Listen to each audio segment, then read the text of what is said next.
Kuiraba, Michael Warahusele Ortega-Chiolero, Michael Taromara. Hello, everybody. My name is Selena Ortega-Chiolero. I am Ethnology, also known as the Taromara. Tonenene Pesna et Isa, Atna Ethenene Ethnena, Museum Specialist Nagadiana Kayax, Pesna. I live and work on Matthews Riverland, which is the valley, where I am the museum specialist for Chickaloon Village Traditional Council, the governing body of Nagadiana Kayax, federally recognized Atna Village. I am now going to invite my panel here to introduce themselves.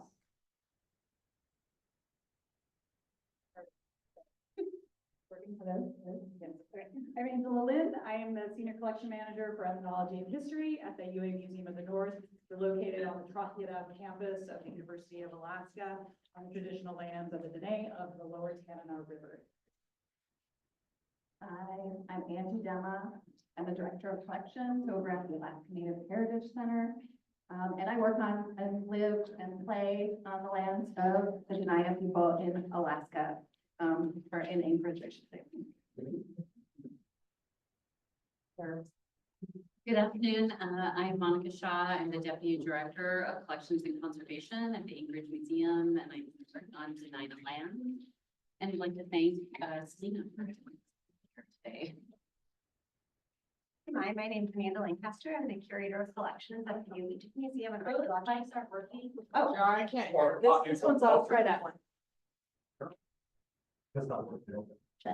test. No, not good. No? Okay, we will tell them how to do that. Okay. Go try that one. Right.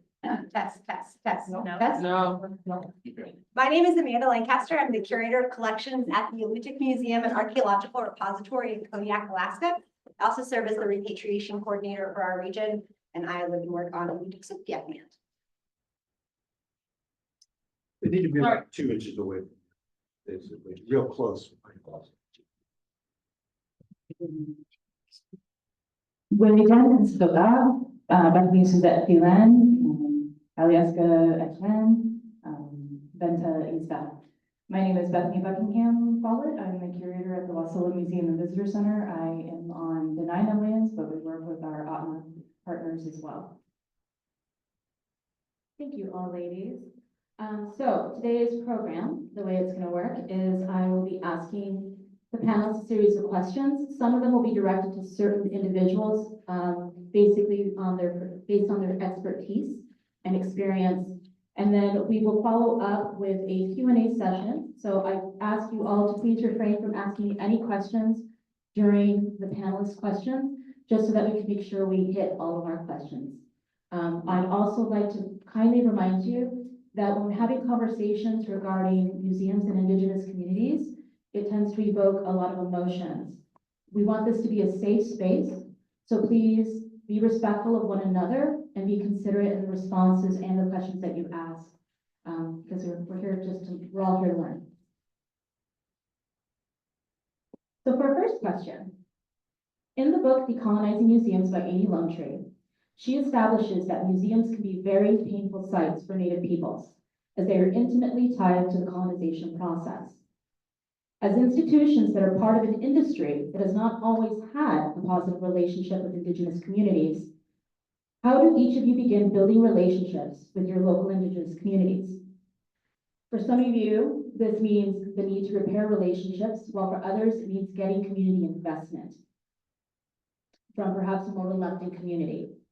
And how long was that, or is that process? Bethany, let's go here.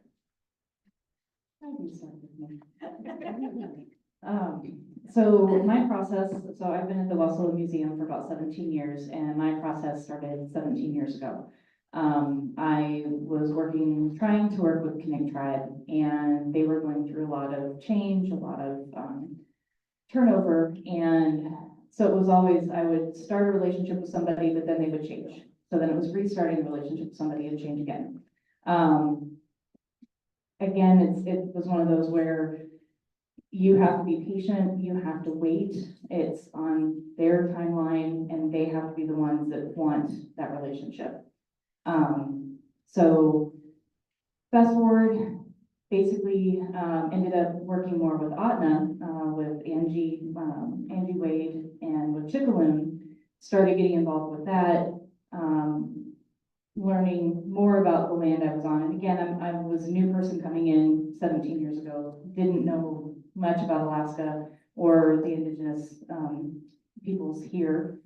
And so it's a slow asking the right questions in the right way, learning, being told not to ask things that way, and just slowly showing that you want to be there, that you are an ally, that you are not telling their story, you are a means for them to tell their story. And so, but it's a very long process. There's a lot of starts and stops, and there's a lot of rebuilding even throughout relationships you've already had.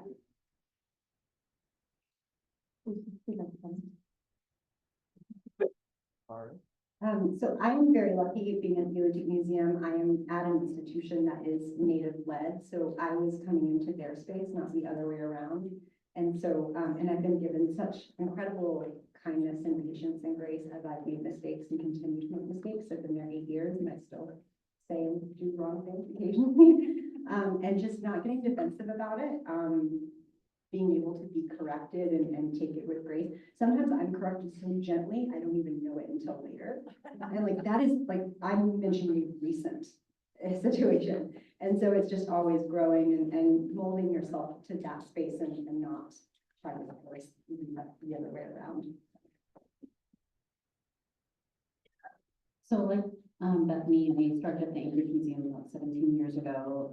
But prior to that, I had been working in Alaska in a variety of capacities, and I was fortunate to have developed relationships across the state because of other projects and other ways of working. And I brought that with me, and I still think though that, you know, there's always time to learn or there's always space to learn. And so making that time and space to listen and learn, and so much of what Lisa said this morning, I think was resonating with me because I had kind people that I worked with, the people on this platform who helped guide me, as well as other people at the Anchorage Museum, and learning how to change the way I think and work is always a process. It's never ending. And I think that's one of the things that's hard when you want to have results, but to give yourself the space to say, hey,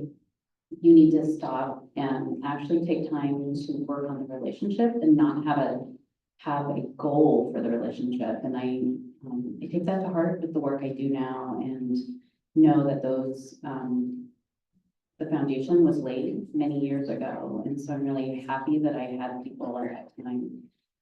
I work at an institution that has made mistakes and will probably continue to do so. And so I've had to deal in my career with implications of that. And what I found is just being super transparent and super open has really helped me move forward in that process. It doesn't always work, and that's okay, because maybe that moment in time wasn't the right space. But I definitely, the repair of relationships is something that we all could really work on and benefit from, I think. Hello. So really looking at beginning, building relationships and with the Native community specifically, I've learned to talk less, listen more, be trustworthy, reliable with what I say, educate myself about Indigenous histories, and not expecting other people to educate me, understanding the importance and rarity of holy Indigenous spaces, and making sure that I am at the center of what's happening at the museum, and that, you know, bringing food is also a nice game changer for inviting in people, and also just understanding the history of structural racism in museums and using that knowledge to understand my role as a non-Indigenous person at an Indigenous organization. This is the worst part about being the last person because everybody said everything I was gonna say. No.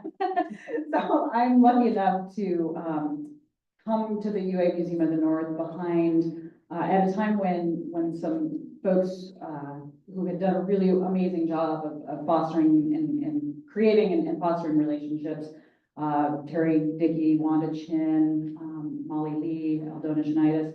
These are the people who I was lucky enough to learn under, and they communicated the importance of all these things, listening, making sure, you know, the people are at the table, sharing in decision-making processes, and realizing that with an institution of nearly 100-year history, that it's really important to know your own history and to understand where the mistakes have been made and where those terrible grievances have happened, and apologize for it, own up to it, move forward, create new relationships.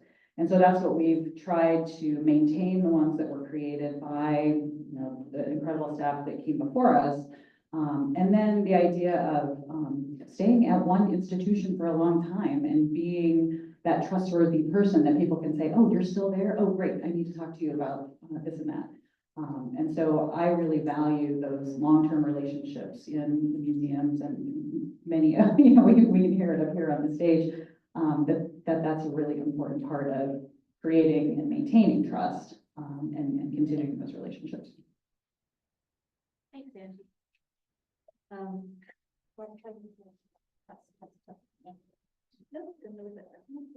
Back to, sorry, got interrupted, they don't work. Sorry, we were trying to press, we were trying to get some press. So it seems like some underlying themes I sense that all of you guys were talking about was, one that stuck out for me was humility, for sure, transparency, learning from lessons learned, and also communicating well with your archives and the people that you're inheriting your spaces from. So thank you for that. That's really great. Indigenous epistemology advocate, Dr. Manulani Aluli-Meyer, has noted that if knowledge is not shaped by life, it will not continue. This deeply resonates with Indigenous memory workers because it explains our need to approach collection stewardship that is in alignment with Indigenous worldviews and ways of knowing. Because for many of us, this work furthers cultural perpetuation and traditional language. This question is directed to Angela Linn and Monica Shah and Bethany Buckingham Follett. As non-Indigenous organizations, as non-Indigenous organizations, how does your institution implement living cultural traditions in your collection stewardship practices? How do you help to amplify community voice? That was classic, Bethany. So I think there's lots of ways to do that. And some of the things that I thought about when this question was posed was, what do we do like on the ground? Because I mean, I think that's what a lot of people need help with, or maybe want to see themselves in. And so I'm lucky enough to work with a great crew of people, specifically in collections, who all have the same desire to promote that connection between Indigenous communities and their cultural belongings that we steward at the Anchorage Museum. And so we prioritize their visits. We don't make the process long or lengthy. We try to accommodate as much as possible, even same-day visits. And that is something that we can only do because of a shift in our, not just work priorities, but also the demands outside of our department for exhibitions or other projects. And that there's so many of us, right? And I recognize that I'm lucky enough to have a team of 5 people on the cultural belongings and art side, and 3, sometimes 4 people on the archive side. And so how that works is that we want to honor people when they come in, and we make sure we now vocalize like all the things. You know, what would you like to do? How would you like to work? Do you want us to leave you alone in this space? Do you want us to provide different things. And, you know, we're learning to vocalize that because I think because of that history, people don't even know what they can ask for. And so now I find myself saying, if you don't ask, you can't have it because I can't even think of what I might need to offer you. So let's make this a conversation about what you need to make this visit or the way we steward the collections feel for you, that you walk out of here feeling like you made a difference or that you feel good after leaving here. I don't want people to leave the time that they are with us with open-ended, like, why didn't they do that? And then also to reiterate that this is just the beginning of a relationship. And having to say these things that I think previously and earlier in my career, I made assumptions in my head that people of course knew this. And realizing that over the years that I need to vocalize what's in my head so that people know that I am open, and then my team who are perpetually teaching me because they come with their own perspectives. And so I really wouldn't be able to do this work without the group. And I think that's something that most museums, I think we all value our colleagues and being able to forward and be open to other ways of working has really been the way that we try to make a difference in how Indigenous communities and people interact with the collections.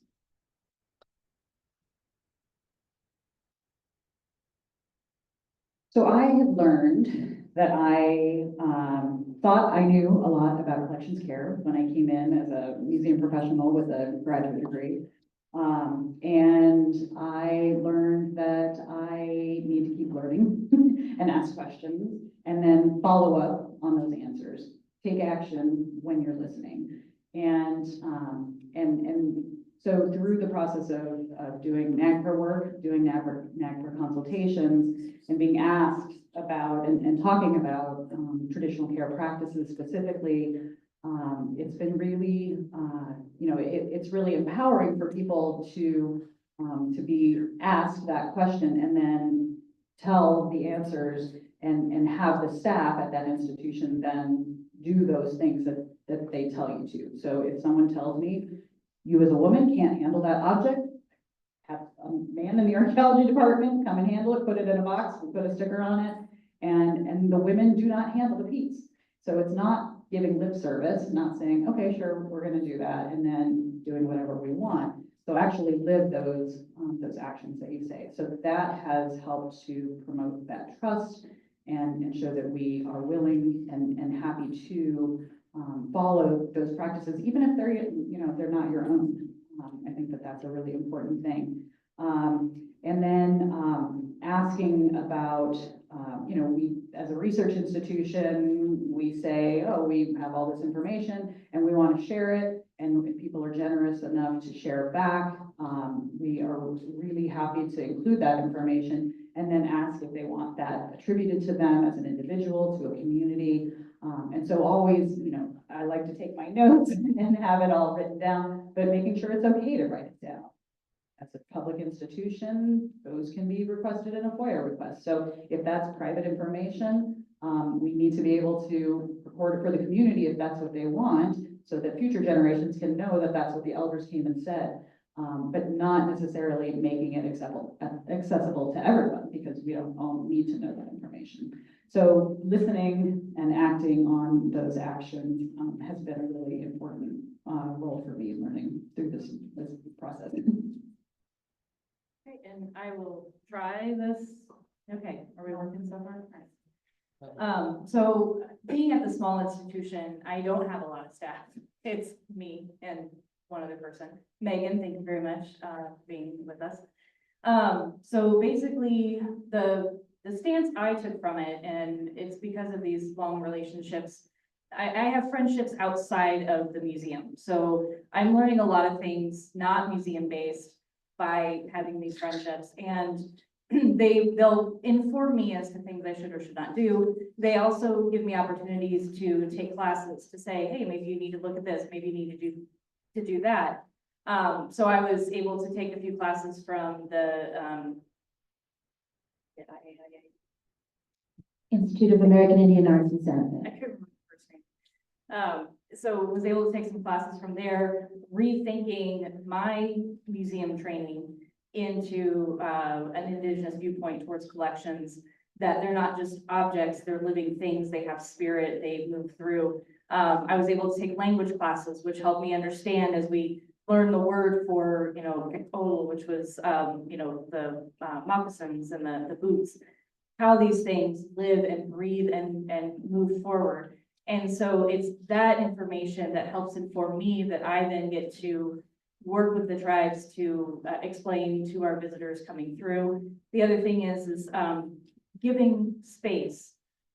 We don't have a lot of traditional items in our collection, but we have a space that they, so Atna comes down, Chickaloon comes down, and they tell that story. They have Rain who comes and discusses the generations that have lived on the land before, how you learn to live with, the berries. You don't pick all the berries, you pick some because some need to be left for the animals, some need to be left for the next generations. And she remembers that, 4 generations ago, her family was collecting these things. And those are the stories that we're telling in our space that then get promoted throughout all of the visitors that come in, all of our local school groups that come in. And again, trying to give them a voice in the space. And so I think as a non-Indigenous organization, it's, as my colleagues have said, it's that listening, it's that what do they need, what do they want, how can we be of assistance to them of the story they want to tell, of the story that they want to share, because there are some things that cannot be shared. And so it's also having those discussions and that conversation with visitors and everything else as to how, why these things can't be shared at the moment. And, it's not that they are gatekeeping or they don't want everybody to know. There are just some things that are sacred to the tribe itself. So I don't know if I answered that at all. You did a great job. Coming from a tribe that actually has had the pleasure of working with all 3 of your institutions and all 3 of you individually, I want to say Chinan. So thank you so much for the things that you have done to accommodate our tribe specifically. Angie, you did a great job with doing that statewide repatriation work that you're doing, but being so responsive in allowing us to take material that was supposed to be just a weekend consultation with you, but we were able to bring the material home to our community up the road to share with them so we can further a repatriation initiative. Monica, the Anchorage Museum, I can't even tell you enough. Last year's been amazing and I can't wait for the years to come, but how you listened to us and how you conveyed upfront what was available to us, allowing us to dictate how our visits were going to be when we came into your spaces, having your staff show us that we were a priority and not putting us aside like we've been very much in the past. So thank you. And then Bethany, oh my God, this woman goes above and beyond. I can't even tell you. She had already mentioned some of the classes she took, but what she didn't tell you is that Bethany has been a part of our culture camp for, God, I don't know, 6-7 years now. Her and her husband actually teach some sessions during our culture camp.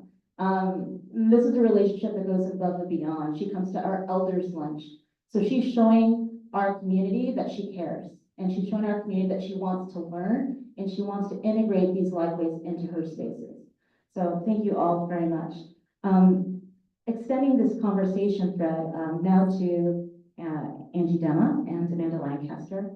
As staff of Indigenous-led organizations, how do you navigate the disparity between Western modes of collection stewardship and traditional Indigenous stewardship? What advice can you offer our non-Indigenous colleagues? Yeah, so for me, it's been finding balance. I think in our fancy museum schools, preservation is sort of prioritized above all else. And access is just as important. Like both of those things, you need to find balance. And so finding that balance was difficult for me because I wanted to, everybody wears gloves all the time. You just have all these rules about the highest, professional standards of care. But sometimes for things to get used, that means that you may have to shift the balance just a little bit in favor of access over preservation. And so at the Alutiiq Museum, we are a museum, but we're a cultural center, a living cultural center. And so these items are meant to be preserve for people in the future, but also preserve and use for people now. And so, I mean, I remember when I first started and they were lighting oil lamps at a gathering.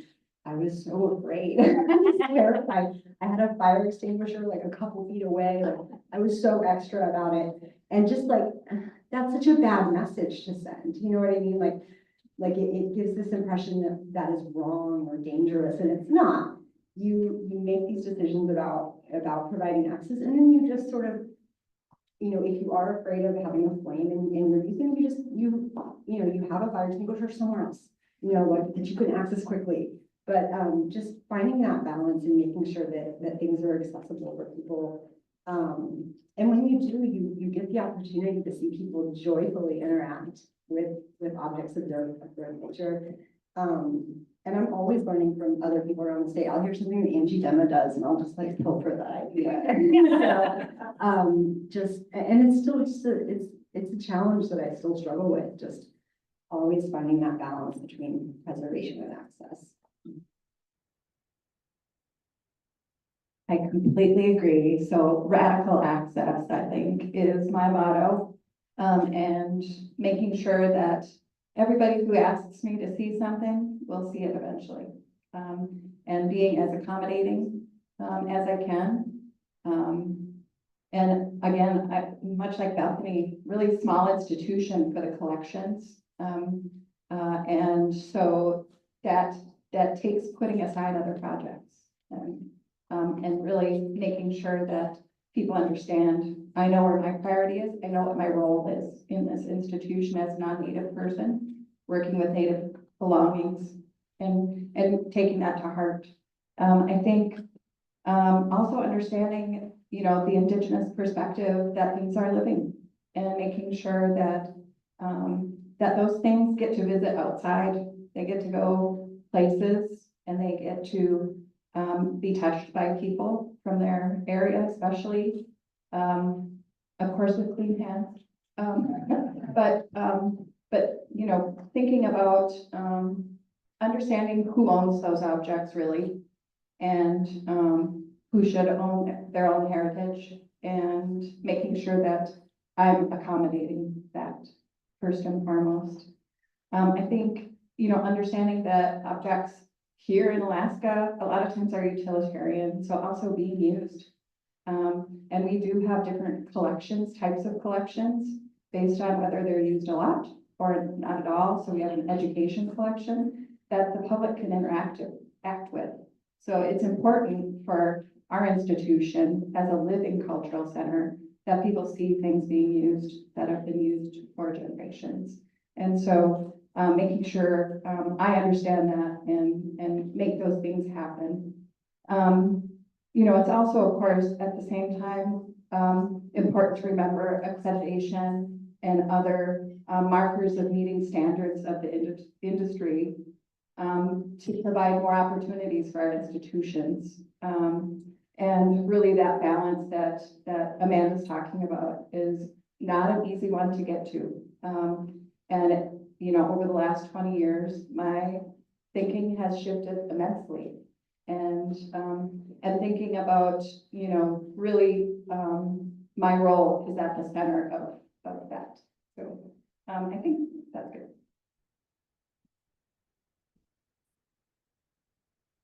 Yeah, I think oftentimes, those of us that are Indigenous led, it's that balance, like you were saying, Amanda, and trying to make sure that we're fulfilling the needs of our community, but at the same time, like you said, Angie, also trying to strive for those standards for the best care manageable without having to lose ourselves in the process. So thank you both. This next question is for Angela Linn, Monica Shah, Bethany, Buckingham, Follett. Tribal sovereignty is an innate right of every Indigenous community. It ensures that any decisions about tribes regarding their property and citizens are made with their participation and consent. In 2023, the Biden-Harris administration signed the historic executive order on reforming federal funding and support for tribal nations to better embrace trust responsibilities and promote the next era of tribal self-determination. It demonstrated the administration's respect for tribal sovereignty and commitment to furthering the next era of tribal self-determination? In what ways are you supporting tribal sovereignty in how you provide access, both physically and virtually?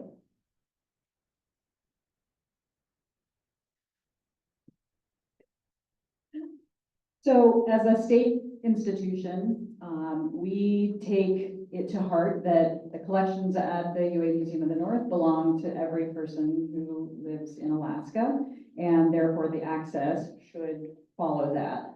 And so that's a priority.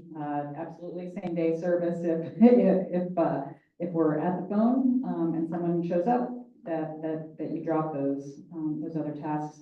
And the idea of making the collections accessible both virtually and in person.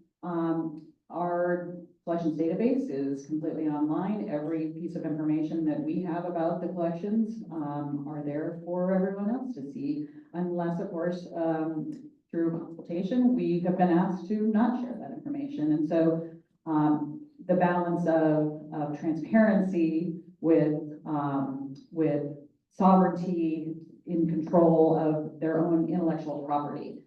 This is something we host, up to 100 people in our collections every year for research. And so making sure that the people who are using our collections are doing so in a way that is not going to be harmful for the people whose materials that we are taking care of, whose intellectual property should be protected and not given away, and making sure that the information, again, that's in our collections records, balance the access and the control through that property. And the same thing with the visual images, making sure that those are posted in a way that promotes understanding, but also removing those if that's what the community wishes to have happen. So sharing the control, the decision-making process with that when you can. In a collection that is a local-based one, that's a much easier relationship to foster. In an institution whose collections span the entire circumpolar north, that's a little bit harder for us, and that's something that I'm struggling with and trying to work through. We host these people, and you often get lots of different opinions about how things should be done. And the experiences of communities are very different. Every community has a different relationship with colonization. They're at a different place in reconciling with that history. And so I personally work really hard to try to respect the wishes of the individual who is there, and ask questions when the next group comes through and says something that's completely 180 degrees from the advice that I was given by the previous group that came in. So always being open to the learning and letting them know that you value that advice that's being given to you, but also working to protect it from people who might not be doing the right thing.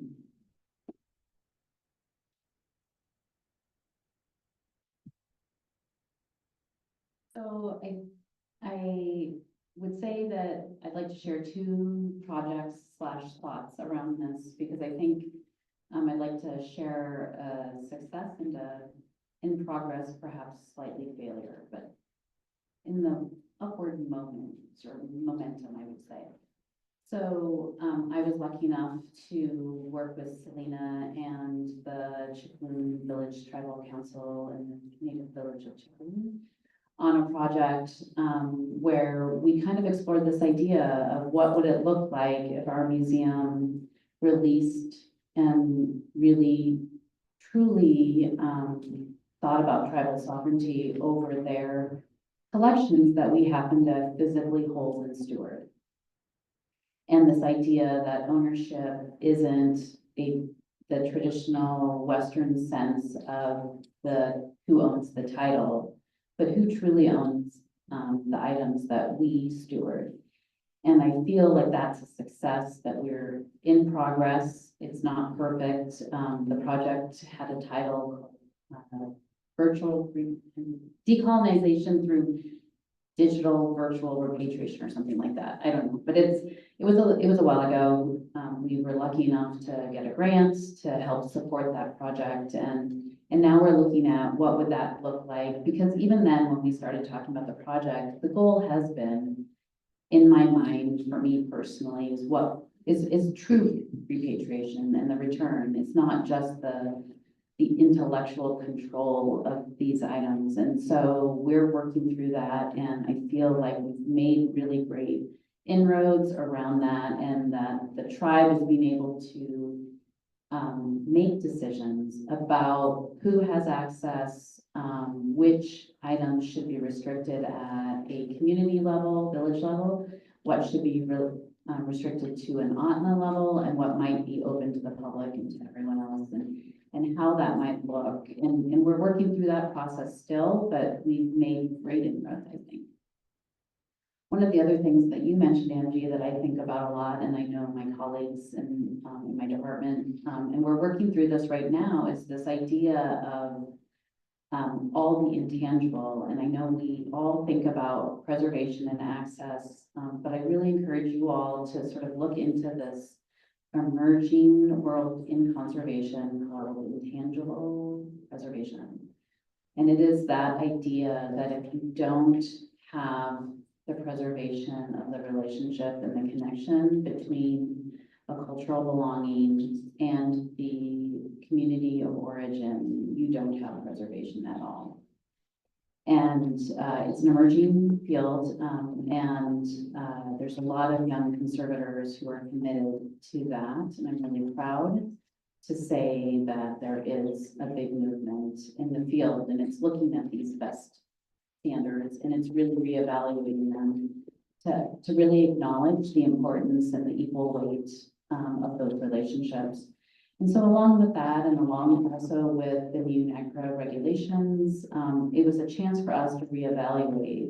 Are we being transparent? Are we providing access to the information in ways that communities find easy? And what we hear all the time is that the way our databases are, the way we present the data online, it's there, but it's hard to navigate. It's hard to find. The museum jargon is there. That the information which we assume people understand may not always be accurate. And so really lucky to be funded through a collections management fund grant through the Museums Alaska, to be able to have someone go through all of our files and update the data and information so that we can get to a place where the information we're providing actually is discernible to not us, not the people in this room, to people who live outside and work outside and are in communities. I think that's it.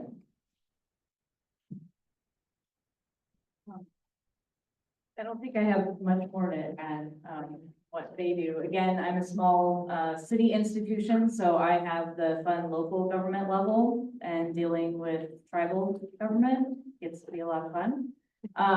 But I think basically it's that relationship building, it's having that knowledge, those friendships, and being able to bring people in to discuss the collection. And again, we don't have a lot of Indigenous items in our collection that we own, but it's also how are we working with tribes? So working with Selena and Chickaloon, they're creating a traveling exhibit that we will be hosting in our institution. And so it's those conversations as to where is that going to be situated in our museum? How, what place is that going to have?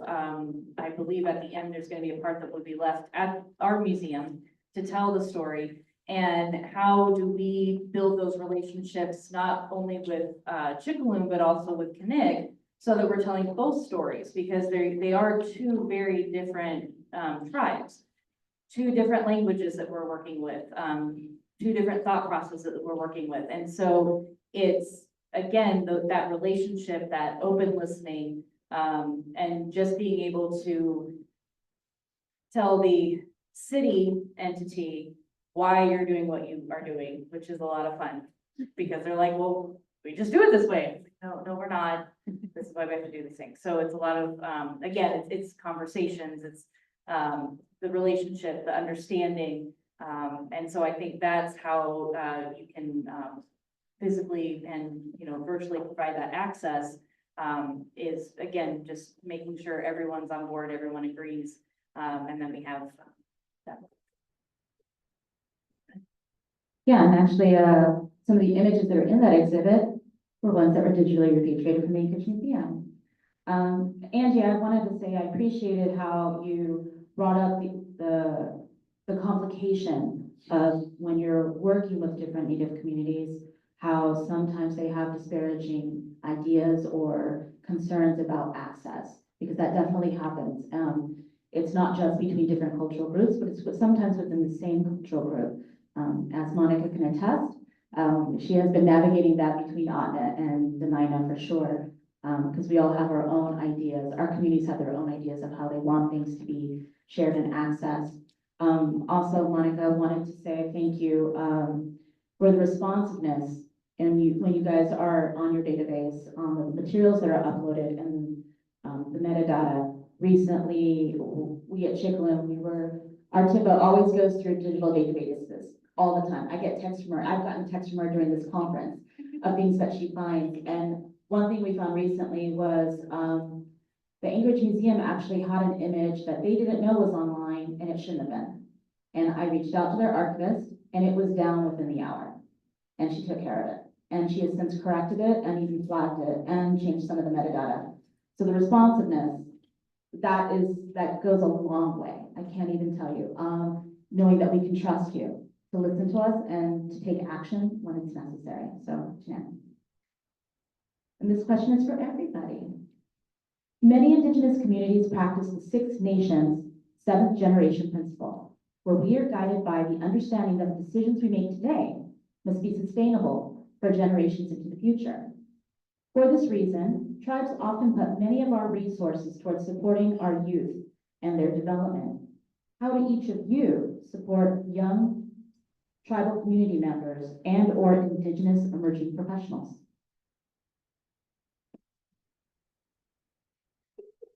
Yeah, I'm gonna hand this mic off. It's gonna go away. So we were actually fortunate enough this year to work with the Kayax tribe. They had I'm gonna get the name of the thing wrong. It's a rural youth development program. And so it was, 2 sets, 6 weeks each. And, they had students come in to learn about museums and to learn about what we do to, further them on a career path that they were interested in it. And so Megan was amazing because I was busy this summer. But Megan was amazing actually working with the tribal members, the youth, going through where they started learning from the beginning as to, the proper way that we hold things, but also to understand that there are times where, you don't need to have all the proper PPE and everything else sorry, that's my emergency management. I apologize. Anyway, but allowing them access to collections, to read, to feel, to be part of it.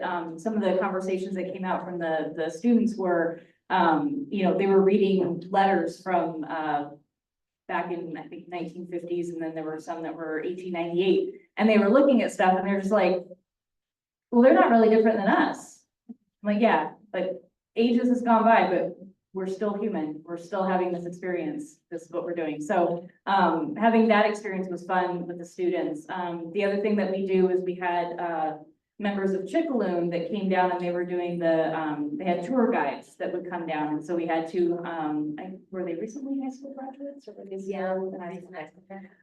So Skylar and Tristan came down and it was interesting seeing them learning their culture, explaining their culture to visitors that came in, and now they have jobs with the tribe as I think an accountant and teacher. Something. I can't remember. Skylar's in Culture and Historic Preservation. Her sister is the accountant. There we go. So, but again, it's those relationships that you're building, those community that you're continuing on, and they know that here at the museum, they can come, they can express what they need to, they can talk with people, and they can perpetuate the notion that, again, Indigenous people aren't dead and gone. It's not, here's stuff that they did use, we're still using this today, we are still here, and we're moving forward, so. Yeah. So every year we have at least one intern provided by one of the native corporations or the tribes, and they're paid for by the native corporation or the tribe. And so like this past year, or this past summer, we had 4 young tribal community members work with us on our tribal, or on our collections group, sorry. And one of the young women, she found objects that was made by her grandfather, who was a beloved Alutiiq elder that had passed, and she really just seemed to invigorate her. We always try to find a task that lines up with, their particular skills or some kind of cultural knowledge that they have. So I had an intern a couple of years ago. She was from Old Harbor. And so I set her at cataloging our Old Harbor photo collections because we have a ton and they were just on catalog. And she just did an amazing job. She knew the people, she knew the places, she knew the contacts for things that were happening, even if it was before she was born. And so I got these amazing photo catalogs, and it really did. I mean, before she was doing great, but it transformed her experience. She just went from being an internship to being an experience. And she's come back and she's done it again, and she's just done a really great job. She just put so much care and attention to detail into those catalogs, and so they would just be so much more useful than they would have been otherwise. Yeah, that's about all I have to say for that. So I was lucky enough to work with Don Biddison on a sort of a at-risk teen sort of program that we did. And then it transferred over to BIPOC, not just Indigenous youth. And we did that for 5 years or 4 years. And I would say that we need to do more, but we also do a First Alaskans Institute intern. And so that is one of the things that I would highly encourage you also to partner with other organizations. If you don't already have somebody that is funding in a youth or an intern, the First Alaskans Institute, they are usually college graduate or college students or recent college graduates. And so Katie, who's over there, helped mentor an intern through that program, and we'll be having another intern again. And we, I think, as a really large organization, I'm speaking about collections specifically, but there are education department and our front of house staff, and there's different ways to access, I think, museums and get people connected. But there are ways more that we could do more. And I think that prioritizing young people is important. And I have to say, when we did those urban interventions, as we call them, program, and had a variety of different ways of engaging youth, which involved artists who were Indigenous, so that people could be mentored by people that they could see themselves as. And the last one we did was around film, and they made a music video. So there's lots of fun things that could happen. I think I'll stop there. So at the Alaska Native Heritage Center, youth is really one of our values, working on youth and making sure we're mentoring youth. And really, I came back to the center. I used to work at the center 2003 to 2007, and then came back a few years ago. And really my goal is to replace myself, because I know it's past due time for an Alaska Native person to be in the job that I'm in. And so understanding that need and looking around and knowing maybe 5 or 6 Alaska Native curators that I work with, understanding that dearth in the field and seeing, seeing that there needs to be change. We actually have been working with apprentices year round for the last number of years. I think it's been 2 now. And I worked with about 6 apprentices, and they are full-time, year-round, all the time, keeping them busy. And it's been actually one of the most rewarding parts of my job, really finding out what people are good at and finding a good spot for them to really interact with their ancestors and be part of a museum, fields that they thought might be out of reach. And We've done, we had a large grant from ANA, to have 8 apprentices. And at one time, I have 2 or 3 typically. But also we have an influx of youth every summer. We go from a 40-person organization to 100 people. And those are all youth that we're mentoring, whether it be in the cultural tourism realm or collections or accounting or marketing. They are integrated into our facility and they are part of our team and staff. And it's really heartening to see so many young people so excited about their own heritage and connecting with it. And I have to say, I'm also a small team. And, sometimes you have to get contractors to help you with training and making sure that, we can train 20 people at once sometimes for an object handling training while we're trying to pack up the collection to move it offsite. Those kind of things, you have to think outside the box and make sure that people understand that you trust them. You trust you, they trust you. It's a two-way street trust. So making sure that, you put it in their hands, that they have their own heritage in their own hands. And then, it's a long haul, I would say. I'm working with one apprentice who's been with me now for 2 years and just got to hire her as an admin person. And so seeing her growth over the last 2 years, but understanding, it's also pressure for her, because I keep saying, well, you need to do this in a few years. So, here, I want you to learn this too. So it can feel like a lot of pressure to young people too. And so keeping that idea that there's so many different positions that go into the work we do here, and understanding that everybody has their strengths and weaknesses, and making sure that, we're putting it out there and doing our best to, think about that next generation and who we're passing things on to. And,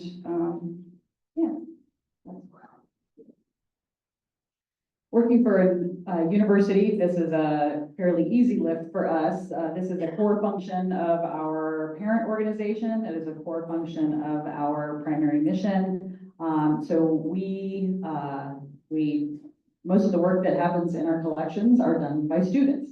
So we hire University of Alaska students. They do the hands-on work. They get trained. We learn from one another. We specifically target students from the College of Indigenous Studies. I have an endowment in my department that prioritizes Alutiiq students. And so we specifically look for those opportunities.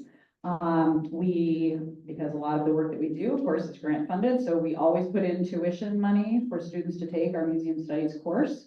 And that engages both the theoretical and the intellectual development of why we're doing what we're doing with the hands-on learning that they get through that practical paid work. We offer course credit for students for our museum research apprenticeship program. These students can take 1 or 2 credits by working 3 to 6 hours in our labs every week. And that's across our institution. We have 10 different collecting departments just in research and collections. And so they can work in the mammals lab, they can work in the bird lab, they can work with insects, they can work with their cultural belongings, they can do the fishes collection. So in those respects, the students really are our priority. And we let them know that every time they come in to say, these materials are here for you, whether it's in the Ethnology and History collection or some other course or another department, that as a university student, you are our #1 priority to learn about this world as a career opportunity, to get that hands-on training so you can go off and replace us in the future, absolutely.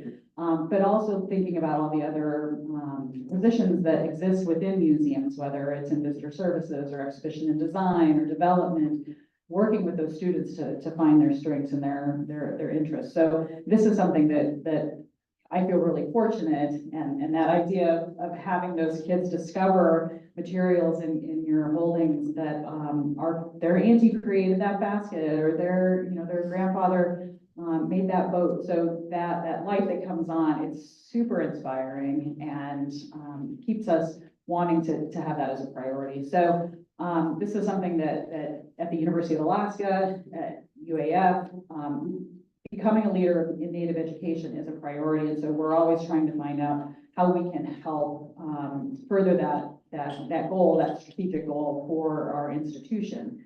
And explaining to our administration what we do is a key part of that, because university administrators don't understand museums. Even when they come into your facility every single day, walk through the galleries, we have to continually tell them what we do and why we do it and who is important, and keep fighting that good fight. So, I think that's, for us. And then at the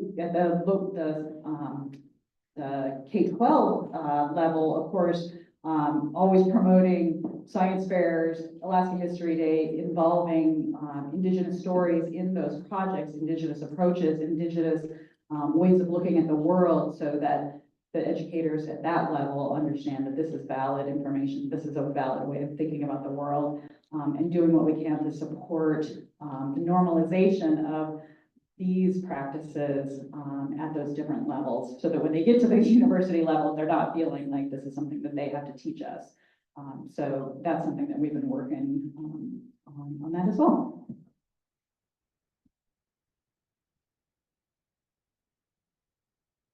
I love hearing about all of the great work you all are doing. Oh, we're gonna just take a moment so you all can go get some brownies, because apparently that's a priority. We'll be right back. I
2 minutes, 2 minutes.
Some water, some coffee. And where are you going, Bethany? Making me think about it. My phone is on, so So just to kind of, finish up that last question, I think, yeah, I know, right? No, you guys will answer it right now. I was just thinking how, it's really great how each of you has kind of figured out a way for your own, for your institution to really support young people. What I think what resonated with me the most is for those of you who have really looked at understanding the knowledge that a lot of our young people have and how you've been able to support them and cultivate that so that it's actually benefited your organizations in the long run. And that's amazing. So one of the things that we do at Chickaloon all the time is specifically with our interpretive guides, they are often younger people. And so the fact that you support tribes when we're trying to send our young people out to your spaces to do that interpretation. I mean, the Heritage Center is a huge example. Most of your interpretive guides are younger people. So hearing that as well is just amazing. Additionally, I know on our project that Monica was really generous to describe earlier, one of the staff members that they hired through that grant was actually a digital archivist, and she is a Native American emerging professional. And she's been a huge asset and very key to the success of our project. So having her be kind of that connector between our tribe and the museum has been key. So when you're thinking about doing these projects, I can't stress enough, taking advantage of the young people in our communities to help you do the work that you want to do, because they're amazing and they've got so much energy. It's kind of ridiculous. So I want to just kind of, before we get to the Q&A session, is just end with some final thoughts. So for each of you, what does success look like? regarding how Indigenous voices are represented in your institutions and its practices.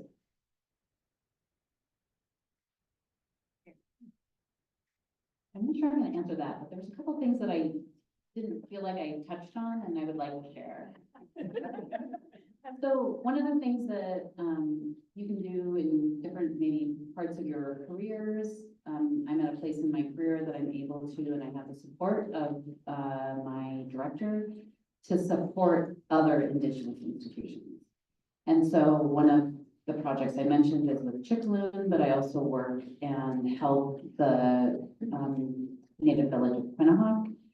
And I do training out there for their community, as well as being able to work on a project that brings me great joy because it is completely Indigenous controlled and focused. And I get my direction from the community to care for their cultural belongings and their ancestors. So it's really a different way of working. And even though I may not work at an Indigenous institution, they support Indigenous institutions by having, and I'm just one person. There's other people that we am doing all sorts of other amazing things in similar ways with other communities and organizations around the state. And you can make a great impact that way. And then the other thing that I really didn't share, and I don't know if we all talked about it much, but one of the things that used to happen at the Anchorage Museum a lot is taking collections out into the community. And then there was like a time of not doing that. And now we're back at the time of doing that. And so that's another way to promote access and promote the relationship and connection of Indigenous communities is that going to them and bringing the collections that they want to see, but going to them. And we've been doing that for a number of years. It's not something recent. Taking things to Quinnahock, taking things to just more recently Chitna, out to Chickaloon a few times, and we'll continue that relationship because that's what's been asked of us. And again, I think many of my colleagues up here have said how important it is to take action. And if someone has asked you for something, you actually have to do it. And you should do it. And it's sometimes so easy and you just don't realize it, that the roadblocks are perhaps in your head and not in the reality of the situation. So going on the road system is really easy, but then we make efforts to do things that might take a little bit more effort, like in the winter, going to Bethel, taking collections, even though they have a museum, but the museum there said, no, we'd rather have you bring your items because everyone can see the items that are here and we're not in a place. And so, you know, listening to the community and really being able to adjust what that might look like. Okay, let's pack this in a suitcase or a tote, just pack it really well and we're checking it. Yes, we are. And not having it be a hand carry and, you know, just doing all the things. I mean, we ship things all over the country, all over the world. Why can't we do that locally? So just kind of shifting. But anyway, that kind of looks like success to me a little bit. And to kind of add on to that, taking things out to communities. So that was one of my starting is going to those elder luncheons.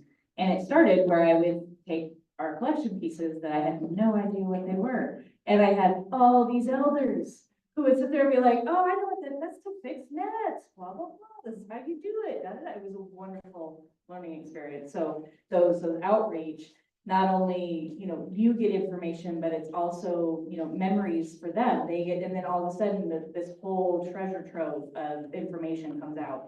So, so highly recommend that. So success, sorry, does anyone need to add anything to any of that before we get to success? Okay. What does success look like? At our institution, there's kind of three things that I think, I mean, there's more than that, but the three highlights for us for success. One is that I really feel we will be successful when we include the local language in all of our labels and all of our information and anything that's up on the walls. And so in my area, that's going to be in Denina and also Atna. So we will have Denina, Atna, and English, which will be there.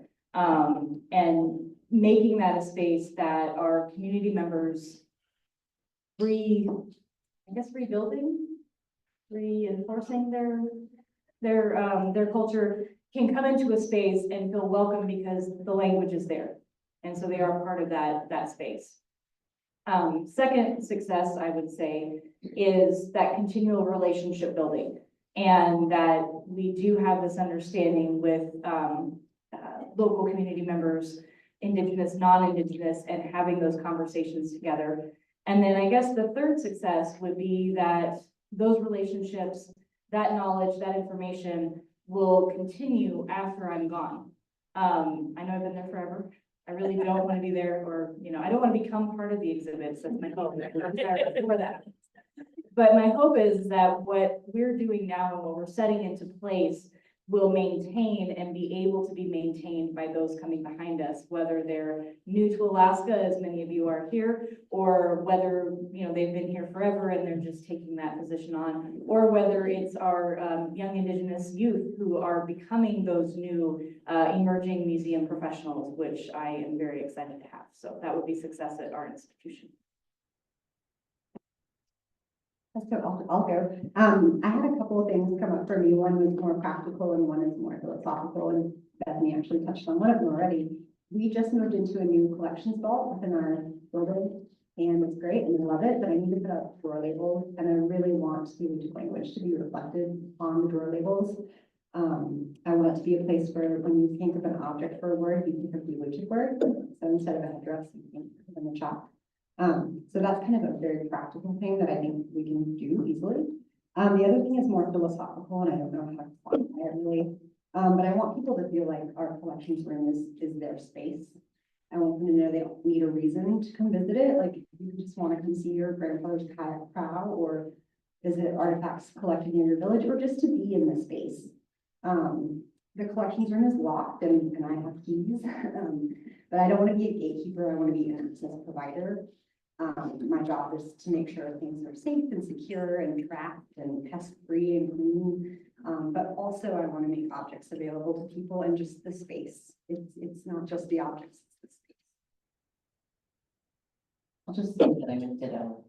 And I know my team would say, especially the language, because that's something I know is really important, that our database would reflect language of the communities whose cultural belongings, who made them cultural belongings that we store. And then I think, yeah, that people feel like the space is theirs. I would say, really making sure that for our success, what it looks like to me is that there are multi-generations programming, and that people are comfortable bringing their children, people are comfortable bringing their babies, they're comfortable enough to bring food to share.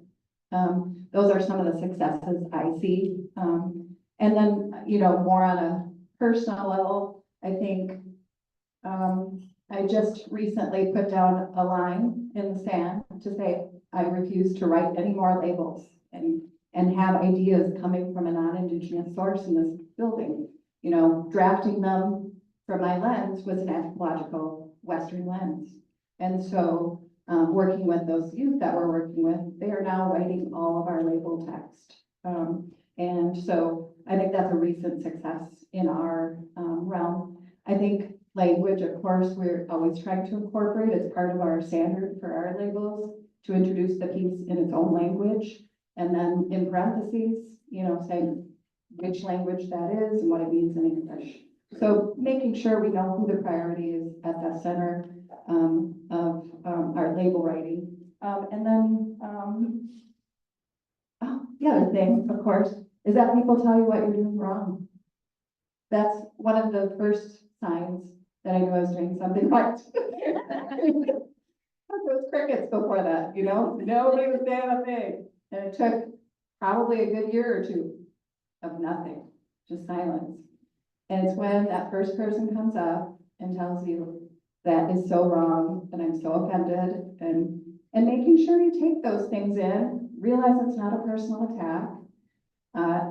Thin skin is not something in the future that we should work towards. So, thickening up your skin and thinking about it's not about me. I'm not the one centered here. So moving on from that. So yeah, that would be my success. People are coming to me and telling me what I'm doing wrong. I love that.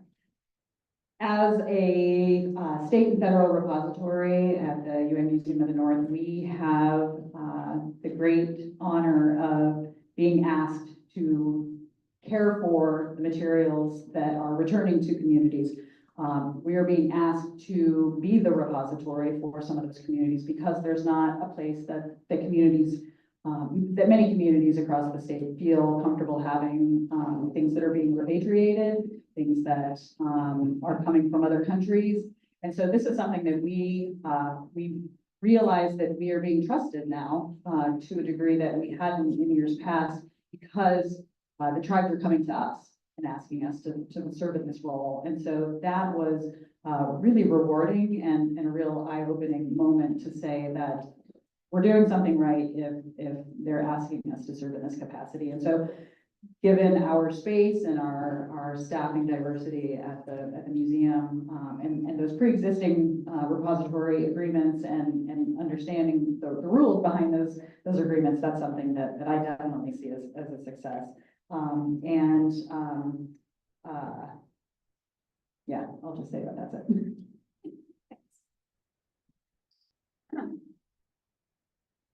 Thank you so much, ladies. This has been a great conversation. I think we could all tell there was a lot of prevailing themes from this morning's lovely plenary that's kind of carried through to the conversation. So now we want to open it up to the room and provide you all an opportunity to ask any questions to any of the panelists or to the group as a whole. Just raise your hand. Ashley, I can give this to you and you can.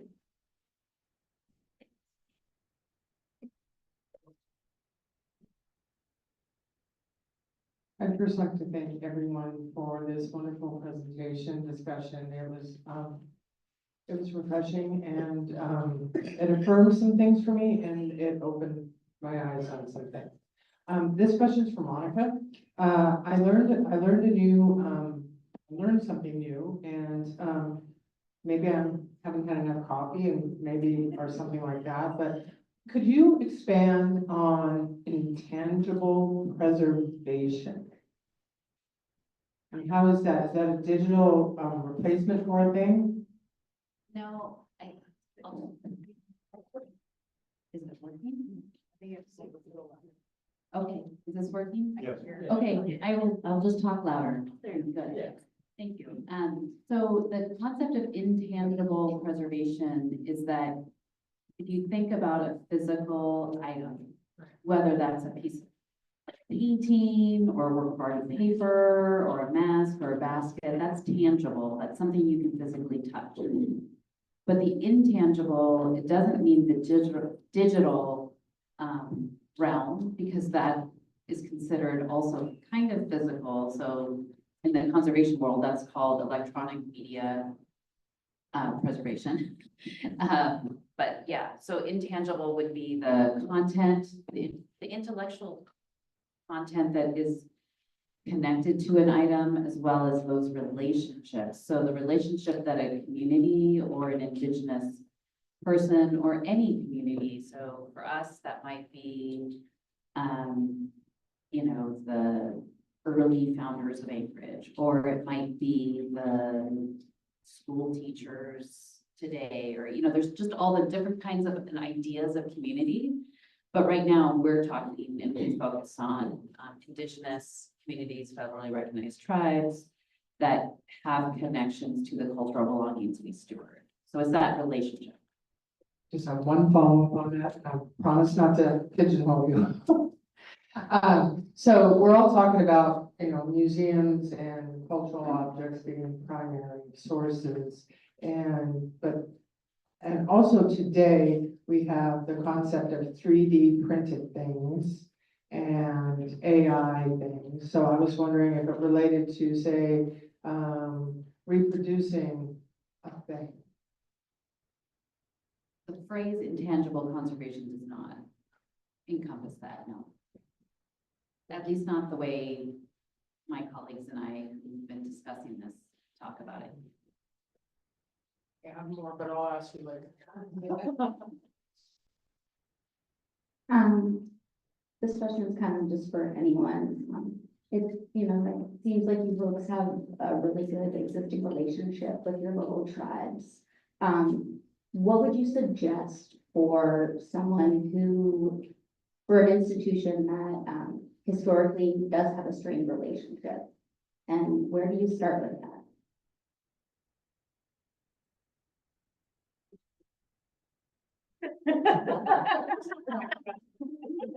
Yes, ma'am. You listen, you show up and you don't ask anything of the other party, right? So I would say, I don't know that the Anchorage Museum had any relationship with Chickaloon.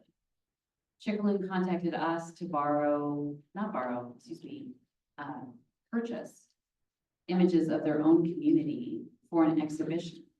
And I was like, suddenly it all coalesced because I had been already having problems with that idea. But in this specific instance, I could do something about it and I could do it now. And so then I called Selena up and said, we're not charging you, but I have this idea. We need to think about, like, I'll talk to you later. When you have time, when I have time, and then this idea of like how to do that. But you do need to show up. And I would say that if you have a strained relationship with anybody, you need to apologize for what that might be, even if it's not your fault. And take that step. So you might reach out and say, hey, I'd like to take you to coffee. I'm interested. And then at that coffee, be like, I know that there's a strained relationship between the museum and your community, your tribe. I would like to apologize for that. And let's talk about how we might get to know each other and how we might repair that relationship. And then listen, that's the way I would do it, but I don't know, maybe other recommendations. And Monica doesn't really know the history too much of Chickaloon with the Anchorage Museum, but it was not a good relationship. And a lot of it is because, as we know, in larger institutions, and I know most of you are from smaller institutions, you have multiple departments that tend to be siloed to some degree. And with us, we had approached the archives specifically years ago. And when I went to Monica and asked if we could get images, we didn't want to purchase them. It actually kind of pissed us off.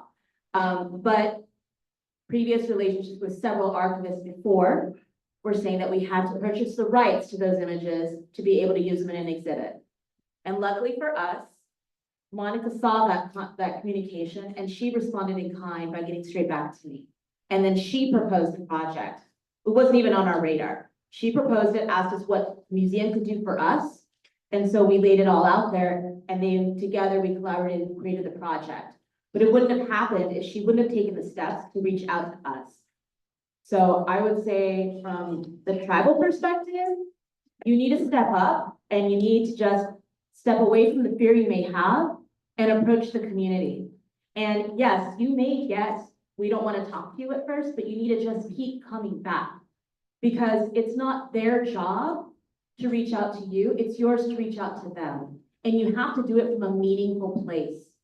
Because I can tell you right now, we know when it's superficial. And when we sense that, we're not gonna want to communicate with you. Also bring food. Yeah. Thank you.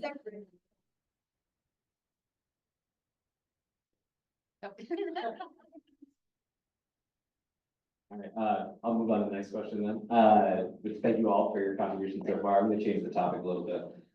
With growing interest to repatriate objects and a pressing challenge of collection storage that exists across our institutions, I can only imagine, how can we coordinate successfully to bring objects back, help transfer them back to communities of origin, and generally ensure proper care of these living objects which hold valuable information? Good question, maybe someone else. The judges. So, I don't know if this is working, build a new collection storage vault. That's just like I don't mean to be glib, but we were at our collections capacity.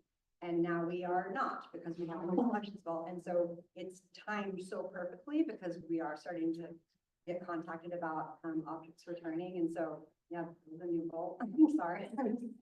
Not a great answer, but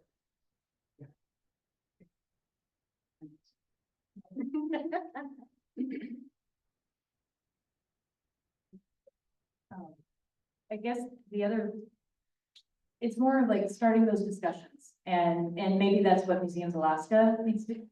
As president here, maybe that is one of the areas we want to work on, is getting that dialogue started in regional areas, talking with people, who's got space, what can we do, how can we work together, how can we get these things back where they need to go. So again, we're taking steps, baby steps, but again, it's also that conversation. I don't know what all of you are doing, so you also need to let us know, kind of like with the tribes, you need to reach out to us and let us know what's happening. But I think, again, it's a statewide conversation that needs to be had. So, and I think it's just larger institutions, smaller institutions, who has room, who's got projects coming up, how can we work together? This is part of the museum infrastructure that we're trying to get through legislation. So talk to your local legislators and say, hey, you guys need to put some money towards this. So that would just be one. I think in this state, I've seen it so many times, they just want to do the work right now. They want to do it right now with no forethought into the planning or preparation for it. And Alaska Native communities are messy. They're family, there's corporations, there's federally recognized tribes, there's nonprofits, and everybody has their own agenda because they're trying to help support their people. And they don't always see eye to eye. So when engaging a cultural group, just know, just because one person or one organization says they're the authority and they want something or they want to go in a certain direction, it does not speak for the entire cultural group. A corporation, yes, represents several or even one cultural group, but it does not really. Because there are some Alaska Native communities, and I can speak for, well, at least in this relationship, Chickaloon does not always have a great relationship with Ethnology, and we don't think Ethnology speaks for all of Otna. But when you're engaging, you may think that because it's the corporation, right? So my best advice when you're doing this, learn about the governance complications within tribes in our state, learn about the cultural groups, because if you're just going to go and try to build a relationship and know nothing about that group, it's not going to work out. I can guarantee it. And if you don't know the subtle intricacies that are in those problematic relationships or who's stronger or not, you're going to run into barriers a lot of times. I know something right now that we're doing at Chickaloon is we've actually been trying to incorporate as many Otna tribes into our work as possible. The project we did with the Anchorage Museum, it wasn't just Chickaloon, even though the grant specifically just said us. We invited Chitna, Chistachina, Cantwell, and Gakona. So we understand that for us to get our stuff back, we need to work together. And so I can't even stress that enough. Learn. And it does mean you're probably going to have to do a lot of that stuff when you're not working. And this lady right here is probably a perfect example of that. She took classes and read books, and a lot of it was not on her hours at work. But it has to be a commitment that you're making from the heart.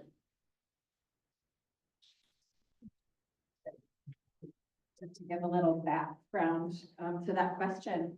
So we actually did a feasibility study at the Alaska Native Heritage Center with Native Corps to see if they would back a storage facility in Anchorage. Because we're close to capacity. We know a lot of people around us are, and that we can't keep up with the calls of ethically repatriating objects to our place, whether that be individuals or organizations. And so there's going to be a moment where it's just going to have to happen, I know. And so being patient for that moment and not being as proactive as I feel like we should be in thinking about where are all these things going to go. Not every tribe, not 240 tribes here in Alaska, they're not going to be able to take all those things. So there's going to have to be a facility somewhere. We assume it would be some kind of clearinghouse type facility and not permanent storage, although some of those things will end up being stored, right? So But it's also not something one organization can take on, especially a small one that doesn't center collections as their main focus. So, you know, I think that's part of the law.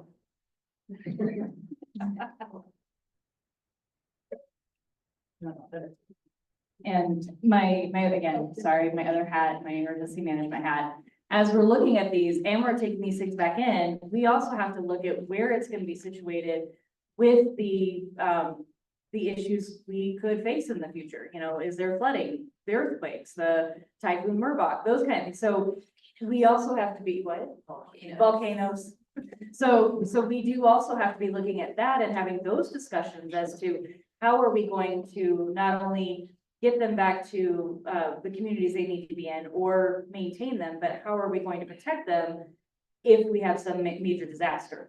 And what does that look like as well? So it's a lot of things to talk about, to look at in the future. So, and I think like Selena said, you can't just look at, yeah, we're gonna do it today and there it is, and hey, it's gorgeous, how wonderful. No, it's okay, 50 years from now, 100 years from now, 150 years from now, how does the, how am I gonna say it? I only know sesquicentennial because that's 150 years, but I don't know the Semi-quincentennial. semi-quincentennial. I will be learning that for the next couple of years. Semi-quincentennial. I already asked that. I'll practice that. But again, more conversations to be had. Are there other questions?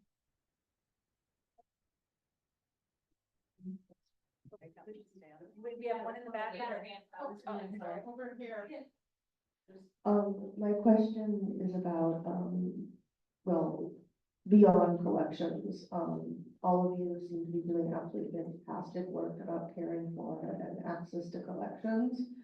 What about the rest of the museum staff and world? Us in education, visitor services, exhibits, facilities, human resources? What can we do to facilitate that connection to our Alaska Native communities other than access to collections? Hire Alaska Natives. We prioritized, in our department, hiring Alaska Native for the grant. We knew that working on, with Indigenous communities would be important. We were unable to hire an Alaska Native, but we were able to hire an Indigenous archivist. And so I think that in other areas of the Anchorage Museum, I see a variety of people making that same decision and prioritizing hiring of people who have a connection to Alaska and the communities and tribes that are here. In designing our new gallery for our new facility, we had an exhibits advisory committee, and I'm not on the exhibits team, so I'm sort of speaking for them in the collection. But our exhibits team took the initial design to this committee, which was made up of members of the Alutiiq community and others. And it was a very sort of typical exhibit, you know, chronological. And the committee hated it. They wanted to see Alutiiq values represented. And so now the gallery is going to be sort of themed through the Alutiiq values instead. And as I watch the design take shape and see the objects going out, it's so cool, and I can't wait to see it. And it's just a really interesting way to do that. And I think also as we've talked about with collections, you have relationships too. So what relationships do you have with community members that you can bring in?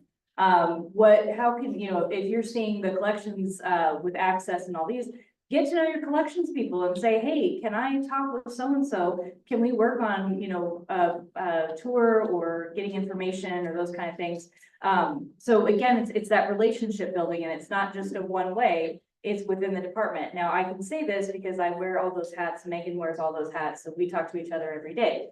But I don't have a staff of, do you guys have? My department? Or with educational collections with 29.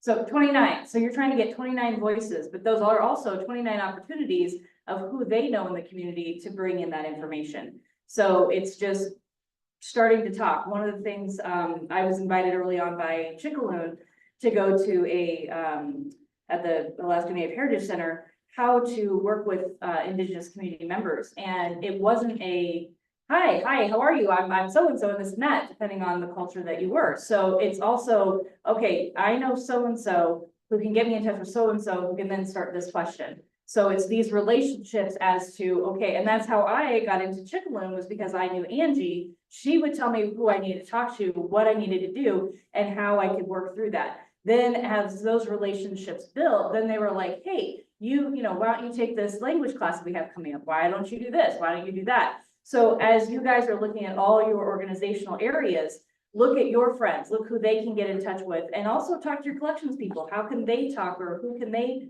introduce you to start those conversations? And through that, you will find people that you can then hire from these Indigenous communities to be in these spaces as well. We talked a little bit about being in Indigenous spaces, and I think that that's a really good lesson that we can learn from the Anchorage Museum as well.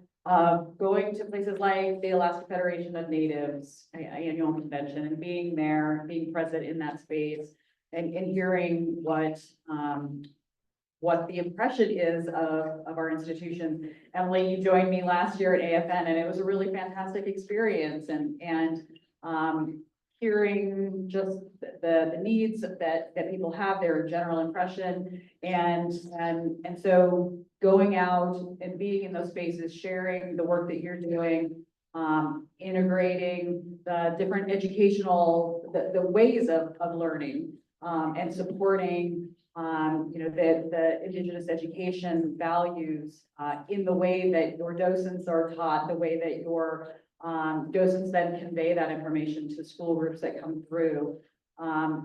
I've learned a lot by following the work of the Te Papa Museum in New Zealand and thinking about how Indigenous government structures and social structures can get integrated into the way that the museum is structured and operating decision-making processes. So thinking just in different ways that we have this very Western colonial structure in the way that we do things, and are there different ways that we can be more consistent with Indigenous values in the ways of knowing, and always supporting and just looking at what doesn't work and bringing in those different ways. I think that any department at your institution, if you have those different departments, can learn from that. Okay, we have Mary Ellen here, and then I'm going over to Liv. I was really impressed with the idea that came up over the last year of a museum offering free admission to Indigenous groups. And it seemed like it had problems. And I'm just wondering if the impetus from that was from Indigenous groups to have that happen. If anybody knows what happened with it, and if there's been any repercussions that hurt either the museum or the Indigenous groups if it did not go through. We're gonna look at Monica. So we actually allow Alaska Native people to come into our organization free. Actually, all Indigenous people can come to our organization for free. I think it depends on who owns your collection, who owns your building, how you are run, what kind of organization you are. State-run organizations have more restrictions. And I can't speak to the piece you're talking about now, but there are other organizations that are opening and welcoming Alaska Native people for free into their buildings. I can just tell you that when we looked into this issue, we were told by the University General Counsel that it had to be a political organization. So it had to be enrolled members of federally recognized tribes, or else it's considered racism. And so when we asked about this, as a state entity, that was the legal advice that was given to us if we wanted to pursue this, that it had to be based on enrollment in federally recognized tribe as a political status, not a racial situation.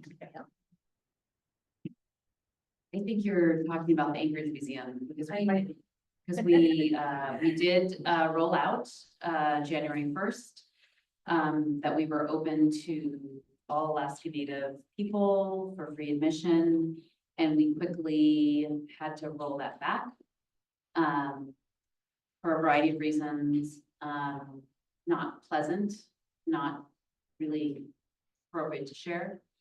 And we went to council, we really re-looked at how we could do this. We did a lot of research and researched all the other museums in the country who offer free admission in a variety of ways. And we basically came to the realization exactly what Angie Linn. So we rolled it out again, I think, or is slowly rolling it out. So federally enrolled members of federally recognized tribes have free admission to the Anchorage Museum.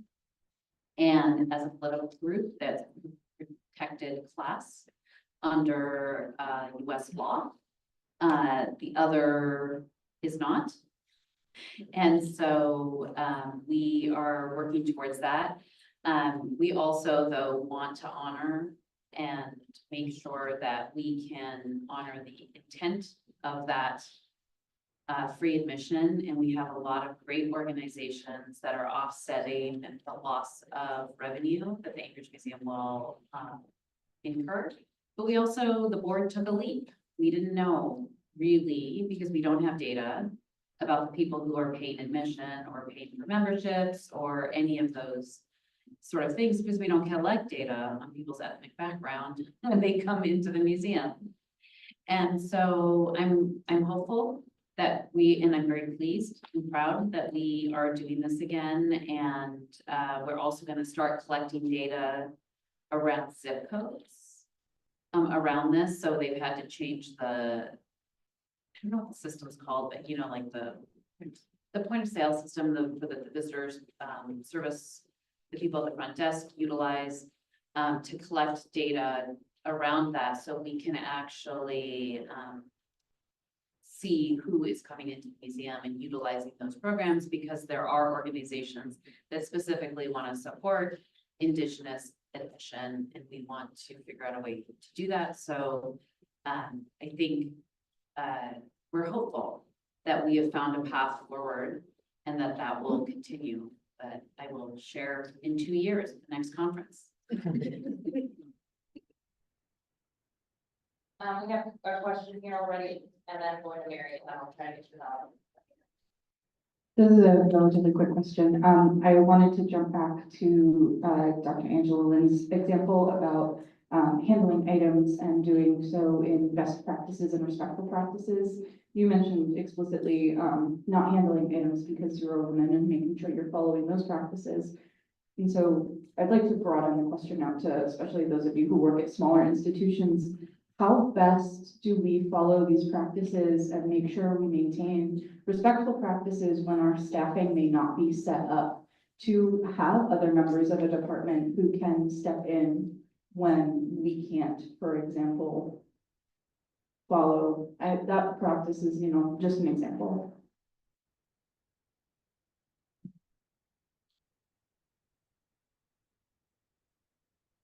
It might be something that has to wait, or we have young people that I'm working with. They might have to help me. So I think it's just a matter of what the request is. And there's all different types of protocols, and none of us have a really good health on those. And I'd love to see that change in our field here in Alaska. But as much respect as you can have, and putting things off if that's what you need to do.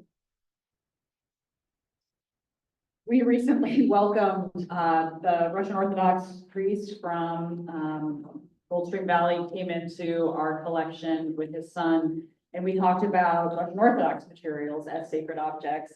And I learned about a number of items in our collection that only the priest should be handling. And therefore, I have marked those specifically, and I will not be handling those until I can bring in the priest or the bishop, which I don't think that's gonna happen, but I can call up. I've got that phone number now on my desk, and we're planning future visits, and that's that's an education for me, because I 2 years ago handled those objects. And so I think having yourself in the right frame of mind and always working with the items in a mindset of respect.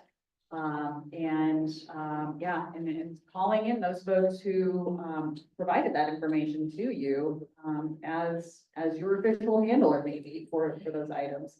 And you wait and you don't deinstall that exhibit until they're able to be there. So giving yourself and the rest of your team or the other person in the building that you prioritize that.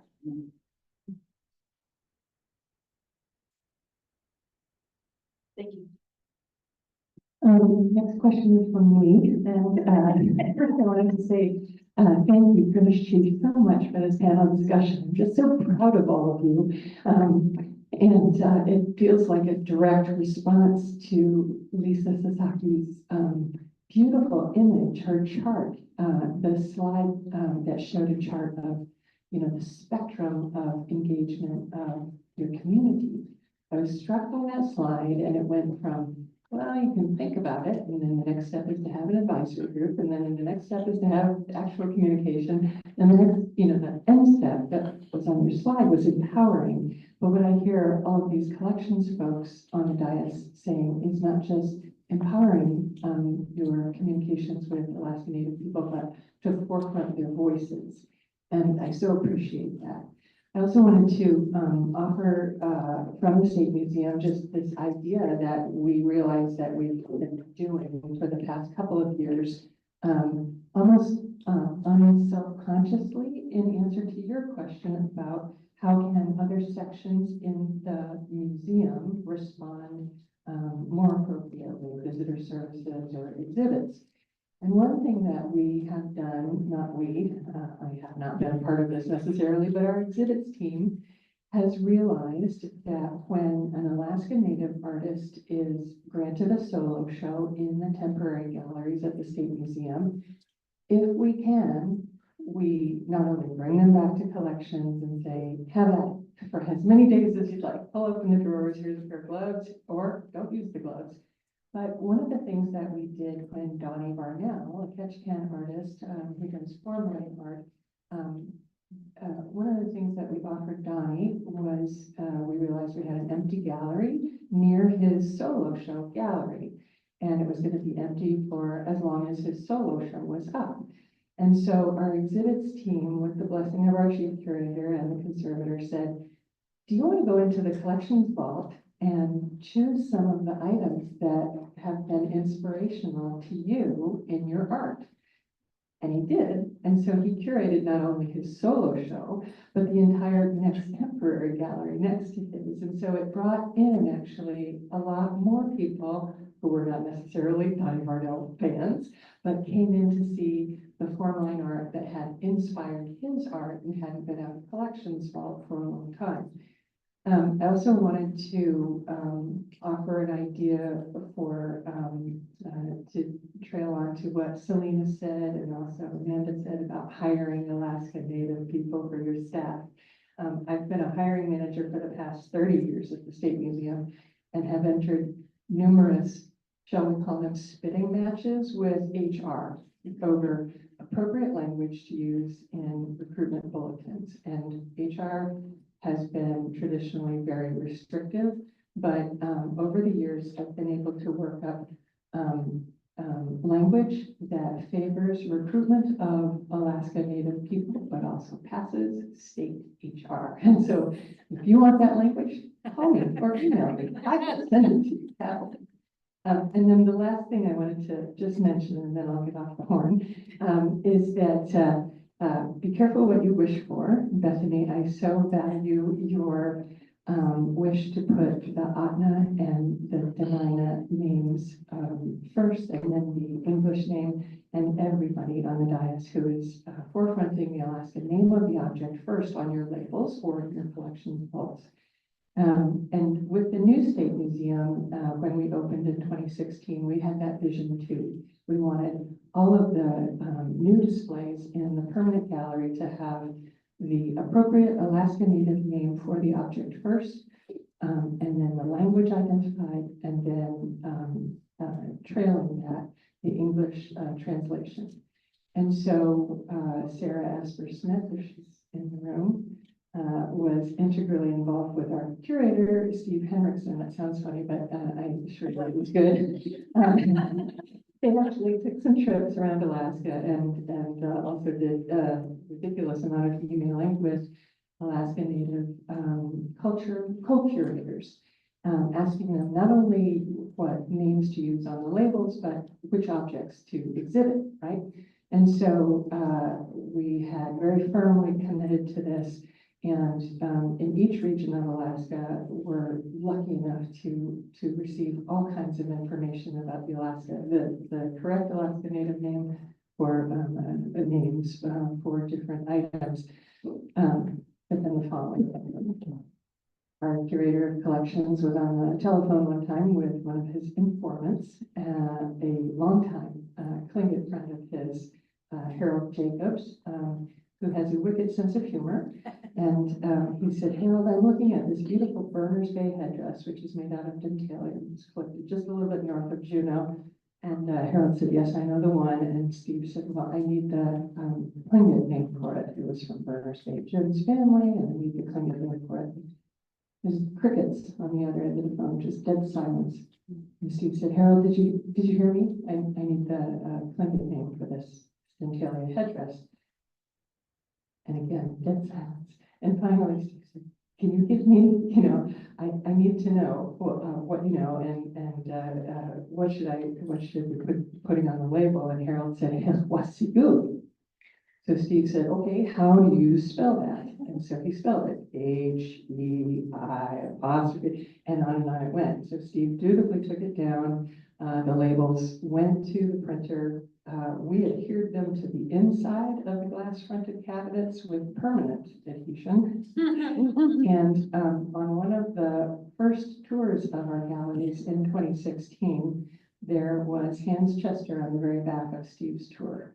And Hans is fluent in the Tlingit language. And while Steve was talking about a few other objects in that area, here's Hans at the very back of the tour group, laughing his butt off while looking at the Berners Bay headdress.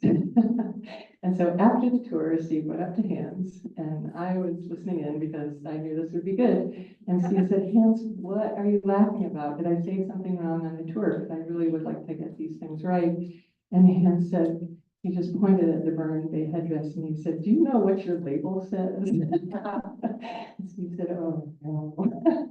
And Hans says, in Tlingit, Wasilla means I don't know. So, total mortification, right? And so Steve was just like, oh, crap. I just need to change that label as soon as possible. And I'm here to tell you that I talked him out of that because I then turned around to our docents and informed them of this pretty funny story. Yeah. Which tells visitors, if you can take the time enough to tell it right, the lengths to which the museum has gone to try to do things right. And we don't always get it right, but visitors now hear this story on their tours, and you're aware not only that Alaska Native people still live in Alaska, they're still around, the cultures are still very vibrant, but there's this collaboration starting to happen. So I wanted to offer that story to this group. Thank you so much.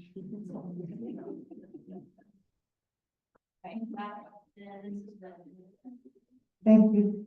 I was wondering about governance structures. A number of years ago, I went to a talk that the Abbey Museum in Maine did, and they discussed, it was a decolonization talk, and they discussed how important it was to have at least 50% of your board be Native. And they made a concerted effort to do that, and it changed everything in terms of how they approached their cultural objects and their exhibits and things like that. So I wondered how many of you have Native people on your governance boards, and how many people you have on the governance boards that are part of a tribe? I'll say, we have 18 people on our governance board, and they're all Alaska Native. Our board are the Board of Regents for the University of Alaska, so it's a little different. We have 20% Indigenous population who attend the University of Alaska. And so that has been our sort of target to anytime we create an advisory board, develop partnerships that we shoot for, we aim for 20% participation at the minimum. And it's certainly something that we're working on. But in terms of the decision-making process of a university-based institution, our governing structure is a little non-standard. So how many people on the board? I don't remember. 18? I quickly looked ours up. Apparently, according to our website, we have 10 people on our board right now. I don't know the cultural backgrounds of every single person on our board. But I will say our chair and vice chair are both Indigenous, Alaska Native. And we also, I recognize at least 3 other people who are from the BIPOC community. So sounds like half is non-white. We have 12 members of our board, and they are all representatives of the regional Native corporations. So ours is 100%. I don't really count, but we have a 7-member tribal council. We currently have 5 seated, and they're all tribal. Since I'm a city government, I don't really have a vote, but our city council is elected, so I really have no say in how we can have that. So it's just whoever from the city decides to run, which, yeah, it's possible. You're wrong.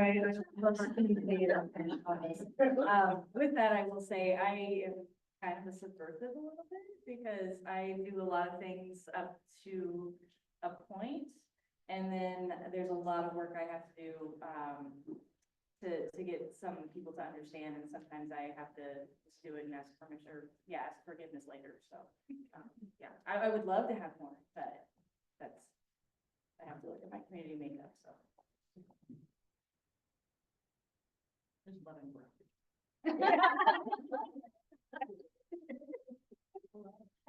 How sad is that? We're all like, I don't know. Well, I will say that we've had like up to 15. So that's why I was like looking, because I think that they shoot for 15 generally. That's a good question, Alan. Thanks. We're done. Okay, and we just got the roundup, so. No, oh God, no break. Thank you all for coming, and You're done. yeah, we're done.